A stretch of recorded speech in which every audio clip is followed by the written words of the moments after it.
President Trump is framing his tariff plan like a business deal, and he's telling Americans they're the shareholders. He says every citizen will get a $2,000 dividend paid out from the money generated by those tariffs. Let's go to Emma Withrow from the Fact Check team. And earlier, you were discussing how these checks for low and middle income Americans, that would add up to about $346 billion. Yeah. What about Congress? What's the role here of them? So Congress obviously has the power of the purse, but things have gotten a little bit tricky with this new administration and the ways that laws are interpreted, hence, the Supreme Court having to decide whether these tariffs were legal in the first place. Regardless of all of that, though, under current law, tariff money goes into the U.S. Treasury's general fund. It's treated like any other tax revenue. So to turn that into direct payments, Congress would have to pass legislation authorizing those dividends, just like lawmakers did for the, those stimulus checks that we all got in 2020. Absolutely. That definitely came to mind. But this idea specifically, has this ever been done in American history? The research that I did today, it doesn't seem like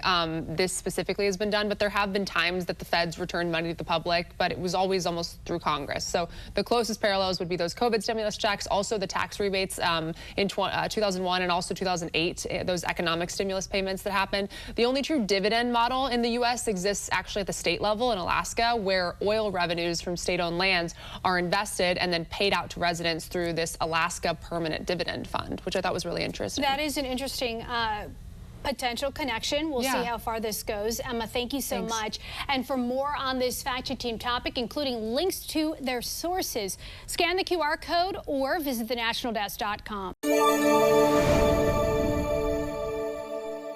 I'm Atra Al-Nashar in Washington. On Wednesday, the Supreme Court will hear arguments in a case that could undo almost all of the president's signature economic policy, tariffs. So far, lower courts have ruled that the president is overstepping his executive authority.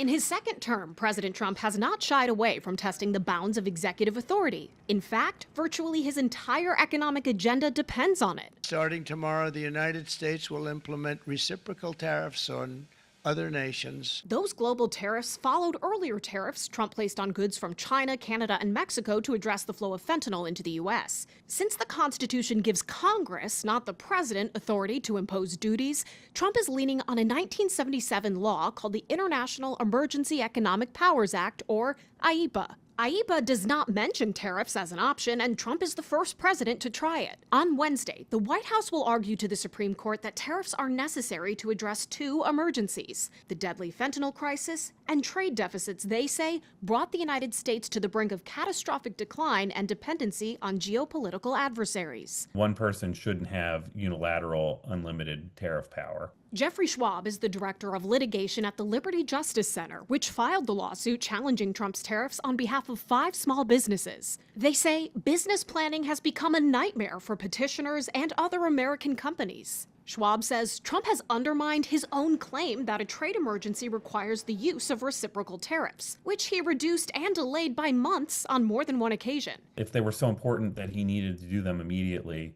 then why the delay? If the Supreme Court rules Trump's tariffs are unconstitutional, the president says, I think our country will be immeasurably hurt. I think our economy will go to hell. The Treasury would likely have to refund about half the tariffs. Schwab says it's a mess of Trump's own making. The government shouldn't be able to gain just because their illegal action happened to be so vast. There are other legal routes for Trump to unilaterally impose tariffs, which his administration says he'd pursue if they lose. But Trump would have limits on how high the tariffs can be and how long they can stay in place. In Washington, I'm Atra Al-Nashar for the National News Desk, America's News Now. Latest as it unfolds, all eyes in the House to get this all wrapped up, hopefully sooner than later.